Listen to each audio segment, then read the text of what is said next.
विश्व के सैन्य बाजार में भारत का डंका। भारत के हथियारों की हो रही जबरदस्त डिमांड, तो वहीं अमेरिका को पूरी तरह निपटाने तैयार है चीन। भारत की रफ्तार देख खुद अमेरिका भी हो रहा हैरान। दुनिया के हथियार बाजार पर जल्द कब्जा करेगा भारत। दोस्तों, जैसा कि हमने आपको रूस यूक्रेन युद्ध के शुरुआत में एक सेपरेट वीडियो बनाकर जानकारी दी थी कि युद्ध होते नहीं हैं बल्कि करवाए जाते हैं। क्यों? ये एक बिजनेस है, व्यापार है, हथियार बनाने और उन्हें सप्लाई करने बेचने का। जो विश्व में सबसे ज्यादा हथियार बनाते हैं, आप इतिहास उठाकर देख लीजिए, उन्हीं देशों ने दो देशों में हस्तक्षेप करवाकर युद्ध करवाया है। पाकिस्तान 4 बार भारत से युद्ध कर चुका है और हार चुका है। आप यकीन नहीं करेंगे, चारों ही बार पाकिस्तान चीन से कम और अमेरिका के इशारों पर ज्यादा चल रहा था, क्योंकि दोनों ही देश विश्व में सबसे ज्यादा हथियार बनाते हैं और बेचते हैं। इसमें पहला नंबर अमेरिका का है और दूसरा नंबर चीन का। आपको एक और उदाहरण देते हैं, जो सबसे ताजा है, यानी रूस यूक्रेन का। यूक्रेन ने रूस से पंगा लिया अमेरिका और नेटो देशों के कहने पर। अमेरिका ने यूक्रेन को न केवल रूस से युद्ध में उकसाया, बल्कि यूक्रेन को भरोसा दिलाया कि युद्ध हुआ तो अमेरिका की पूरी सेना यूक्रेन के साथ रहेगी। अब यूक्रेन रूस युद्ध को 10 महीने हो गए, अमेरिका का एक सैनिक भी यूक्रेन के साथ नहीं है। हाँ, अमेरिका के हथियार जरूर यूक्रेन पहुंच गए हैं, यानी यूक्रेन को अमेरिका ने जमकर हथियार बेचे हैं। और सिर्फ अमेरिका ही नहीं बल्कि बाकी नेटो देशों ने भी बहती गंगा में हाथ धो लिए और जमकर हथियार बेचे हैं, यानी टोटल बिजनेस, प्योर बिजनेस। और इसी बिजनेस पर एक रिपोर्ट आई है जो बता रही है कि किस देश ने कितने हथियार बेचे हैं और कितनी कमाई की है। जैसा कि हमने आपको बताया कि इस काम में दो ही देश अव्वल रहते हैं, अमेरिका और चीन। लेकिन अब भारत समझ गया है कि किस देश के साथ क्या सुलूक किया जाना चाहिए, और इसी के चलते भारत ने हथियार बनाने के लिए अपनी जान झोंक दी है। और हालांकि भारत की रफ्तार 2021 में कम थी, लेकिन 2022 में तो भारत ने बिजली की रफ्तार से हथियार बनाए हैं। और दोस्तों, अब सिप्री यानी हथियारों के खरीद फरोख्त पर नजर रखने वाली संस्था ने इस संख्या में, इस मामले में भारत के आंकड़ों को सबके सामने रखा है, जो काफी हैरान कर देने वाले हैं। दुनिया के हथियार बाजार पर भारत का दबदबा लगातार बढ़ रहा है। यह रिपोर्ट अमेरिका और चीन के लिए टेंशन वाली बात है, क्योंकि भारत इसमें बाजी मारता हुआ नजर आ रहा है। चलिए आपको आंकड़ों से बताते हैं भारत हथियारों को बनाने और उनका निर्यात करने के मामले में कितना आगे निकल चुका है। हथियार बाजार पर भारत का भयंकर दबदबा, रफ्तार देख अमेरिकी बादशाहत पर खतरा।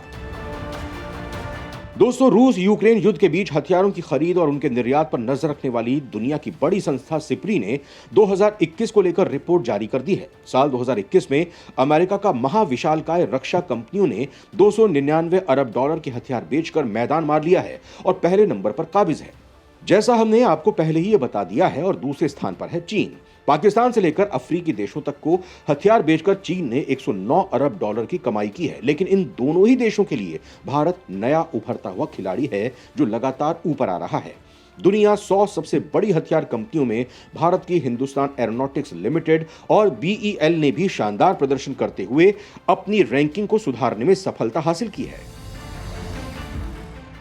आपको बता दें कि इन टॉप 100 कंपनियों में घातक हथियार, मिलिट्री प्लेन और सैन्य उपकरण बनाने वाली कंपनियों को शामिल किया जाता है। स्वीडन के think tank Stockholm International Peace Research Institute यानी सिप्री ने रिपोर्ट तैयार की है। पिछले साल भारतीय कंपनी HAL को 42वां और भारत इलेक्ट्रॉनिक्स को 63वां स्थान मिला है। भारत की दोनों ही कंपनियां सरकारी क्षेत्र की हैं और इन्होंने अपनी रैंकिंग में सुधार किया है। इससे पहले HAL को 43वां और BEL को 69वां स्थान मिला था। सिप्री ने अपनी रिपोर्ट में बताया है कि इन दोनों ही भारतीय कंपनियों ने दुनिया की शीर्ष 100 कंपनियों में जगह बनाई है और करीब $5.1 अरब या 40,000 करोड़ रुपए के हथियारों की बिक्री की है, जो अपने आप में काफी ज्यादा है। ये रकम भारत के लिए काफी मायने रखती है, क्योंकि भारत इस क्षेत्र में कोरोना के बाद ही आया है और आते ही भारत ने शानदार कमबैक किया है। भारत की इन दोनों ही टॉप कंपनियों को भारतीय सेना से बड़ा ऑर्डर मिला है। इस लिस्ट से इंडियन ऑर्डिनेंस फैक्ट्री बाहर हो गई है, जो साल 2020 में टॉप 100 में थी। बताया जा रहा है कि इस कंपनी को साल 2021 में 7 छोटी कंपनियों में बांट दिया गया। इससे उनकी रैंकिंग गिर गई। इससे पहले साल 2020 में भारत सरकार ने ऐलान किया था कि वो करीब 100 तरीके के सैन्य उपकरणों का आयात बंद करने जा रही है। दोस्तों, जब से भारत का तनाव चीन से ज्यादा हुआ है और जंग की संभावना ज्यादा हो गई है, तभी से भारत ने खुद ही हथियार बनाना स्टार्ट किया है। दोस्तों, आपको बता दूं कि भारत फिलहाल मिसाइलों को बनाने और उनकी टेस्टिंग करने में काफी आगे निकल गया है। और चीन इन्हें रोकने की लगातार कोशिश कर रहा है। विजय दिवस पर धमाका करेगी अग्नि 5। मिसाइल की टेस्टिंग रोकने चीन ने लगाया जोर। दोस्तों, चीन लगातार भारत को रोकने के लिए अपने जासूसी पोतों को तैनात कर रहा है। फिलहाल चीन की नजर में भारत का इसरो और डीआरडीओ जैसी अहम कंपनियां हैं और इसके लिए चीन लगातार षड्यंत्र कर रहा है। पूर्वी लद्दाख में एलएसी पर तनाव के बीच हिंद महासागर में चीन लुका छिपी का खेल खेल रहा है। अगले हफ्ते भारत लंबी दूरी की बैलिस्टिक मिसाइल के टेस्ट की योजना बना रहा है, लेकिन उससे पहले हिंद महासागर क्षेत्र में चीन के एक और जासूसी जहाज ने एंट्री की है।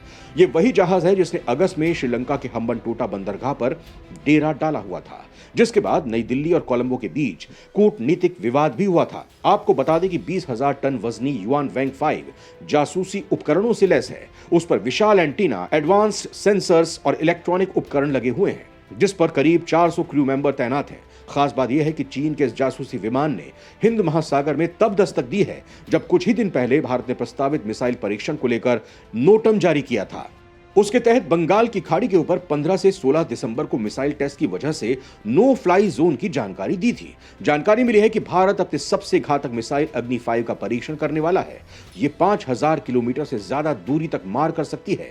अग्नि 5 को tri service strategic forces command में शामिल किए जाने की प्रक्रिया चल रही है और इसी बात से चीन घबरा रहा है। 3 चरणों वाले अग्नि 5 का पहला यूजर ट्रायल अक्टूबर 2021 में किया गया था। यह मिसाइल चीन के सुदूर उत्तर तक टारगेट को नेस्तनाबूद करने में सक्षम है। फिलहाल अब देखना यह होगा कि मिसाइल टेस्ट पहले से तय समय पर किया जाता है या उसे कुछ दिनों के लिए टाला जाएगा।